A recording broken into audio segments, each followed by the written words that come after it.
بسم اللہ الرحمن الرحیم۔ ورقہ بن نوفل۔ محدود حلقے میں ذکر۔ ابھی 14 اگست کا سورج ڈوبا نہیں تھا کہ سیدہ خدیجہ اپنے گھر کے پڑوس میں اپنے چچا زاد بھائی ورقہ بن نوفل کے گھر گئیں۔ ورقہ بن نوفل بوڑھے ہو چکے تھے۔ مدت سے ایک خدائے واحد کی تلاش میں پھرتے پھرتے انہوں نے عیسائیت اپنا لی تھی۔ عمر کے آخری حصے میں وہ انجیل کا عبرانی زبان سے عربی میں ترجمہ کر رہے تھے۔ نحیف کمزور جسم میں خدائے واحد کی محبت کی قندیل جلائے وہ مدت سے انجیل اور تورات میں لکھی نشانیوں کی روشنی میں عرب میں ایک پیغمبر آخر کی آمد کی توقع لے کے جی رہے تھے۔ آقا صلی اللہ علیہ وآلہ وسلم کے سفر بصرہ کا قصہ سیدہ خدیجہ کے غلام مصرع سے سن کے انہوں نے پیشین گوئی کی تھی کہ آنے والے پیغمبر آخر کوئی اور نہیں، محمد بن عبداللہ صلی اللہ علیہ وآلہ وسلم ہی ہیں۔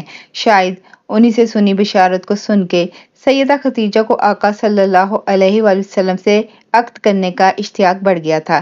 اس دن کے واقعات آقا صلی اللہ علیہ وآلہ وسلم سے سن کے سیدہ خدیجہ ورقہ بن نوفل کو بتانے گئیں۔ سیدہ خدیجہ سے غار حرا اور گھر میں آقا صلی اللہ علیہ وآلہ وسلم کے حضور میں جبرائیل کی حاضری اور آقا کے دل میں اترے ہوئے کلام کو سن کے ورقہ بن نوفل کی موتیے سے سفید ہوئی آنکھیں پھرتے اشتیاق اور حیرت سے پھیل گئیں اور وہ ایک دم ادب سے اٹھ کے بیٹھ کے بے ساختہ بولے، سبحان اللہ، پاک ہے وہ ذات، یہی تو وہ ناموس کلام ہے جو موسیٰ علیہ السلام پہ طور پر اترا تھا۔ یہ سچ ہے، یہ مقدس کلام وہ الوہی احکامات ہیں جو خدا اپنے چنے ہوئے پیغمبروں پہ اتارتا ہے، جنہیں مانا جانا لازم ہے۔ میں ماننے والوں میں ہوا۔ انہوں نے سیدہ خدیجہ کو مبارکباد دی اور کہا کہ وہ آقا صلی اللہ علیہ وآلہ وسلم کو ان کی طرف سے ہدیہ تبریک پیش کریں اور بتا دیں کہ میں بوڑھا ہوں، اگر بقیہ حیات رہا تو میں ان کی خدمت کی سعادت سے کامران ہوں گا۔ ورقہ بن نوفل کی موتیے سے سفید ہوئی آنکھیں آقا صلی اللہ علیہ وآلہ وسلم پر اترے کلام کو سن کے عجیب مقدس نور سے جگمگانے لگیں۔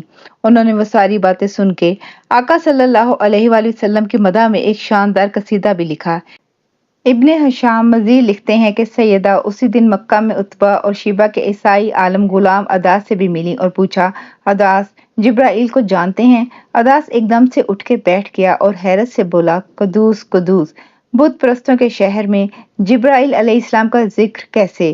سیدہ نے جبرائیل کی آقا صلی اللہ علیہ وآلہ وسلم سے ملاقات اور اترے ہوئے آسمانی کلام کا ذکر کیا۔ عداس بولا، جبرائیل خدا کا امانت دار فرشتہ ہے جو صرف خدا کے چنے پیغمبروں کو خدا کا پیغام پہنچاتا ہے تاکہ وہ یہ امانت خدا کی مخلوق کو پہنچائیں۔ محفوظ رکھے جانے والے خدا کے کلام کو جس عظیم شخصیت تک پہنچایا جاتا اس میں سب سے بڑی صفت وہ امانت کی قدر دیکھتا ہے۔ مکہ اور کرب و جوار میں بچہ بچہ جانتا تھا کہ الامین ایک ہی ہیں، وہ ہیں آقا صلی اللہ علیہ وآلہ وسلم۔ آقا صلی اللہ علیہ وآلہ وسلم اگلی صبح کعبہ میں گئے تو وہاں کعبہ کی دیوار کے ساتھ ٹیک لگا کے ورقہ بن نوفل بیٹھے تھے۔ دن کی تیز روشنی میں انہیں اپنی آنکھوں کے موتیے میں کچھ نہ کچھ دکھائی دیتا تھا۔ انہوں نے آقا صلی اللہ علیہ وآلہ وسلم کو محبت اور عقیدت سے پاس بٹھا لیا۔ ان کی بوڑھی بے نور ہوتی آنکھیں آقا صلی اللہ علیہ وآلہ وسلم کے چہرے سے جڑا نور عکس کرنے لگیں۔ ورقہ بن نوفل بولے، بھتیجے کل کی ساری باتیں بتائیے۔ آقا صلی اللہ علیہ وآلہ وسلم نے غار حرا اور اس کے بعد جو جو دیکھا سنا بیتا سب بتا دیا۔ ورقہ بن نوفل خوشی سے سر ہلانے لگے، بولے، پاک ہے وہ ذات جس نے آپ کو یہ مقام بخشا، یقیناً آپ اللہ کے رسول ہیں، اسی کا بھیجا ہوا مقدس کلام خدا کا برگزیدہ فرشتہ آپ پہ لے کے اترا ہے۔ سیدنا ورقہ بن نوفل نے مزید کہا، بھتیجے میں بوڑھا ہو گیا ہوں، کاش میں جوان ہوتا اور آپ کا ساتھ نبھاتا، اس وقت بھی جب آپ کے شہر والے آپ پہ سختی کریں گے اور آپ کو مجبور کر دیں گے یہ شہر چھوڑ کے جانا۔ آقا صلی اللہ علیہ وآلہ وسلم یہ سن کے حیران ہوئے، پوچھا، کیا مجھے شہر سے باہر نکالا جائے گا؟ ورقہ بن نوفل بولے، محترم بھتیجے، جو بھی خدا کے مقدس کلام کا آمین ہوا اور اس نے خدا کے حکم سے اپنی قوم کو فلاح کی طرف بلایا تو اس قوم نے اپنے اس پیغمبر کے ساتھ برا سلوک کیا، یا مکہ کے لوگ بھی آپ کے ساتھ گستاخیاں کریں گے۔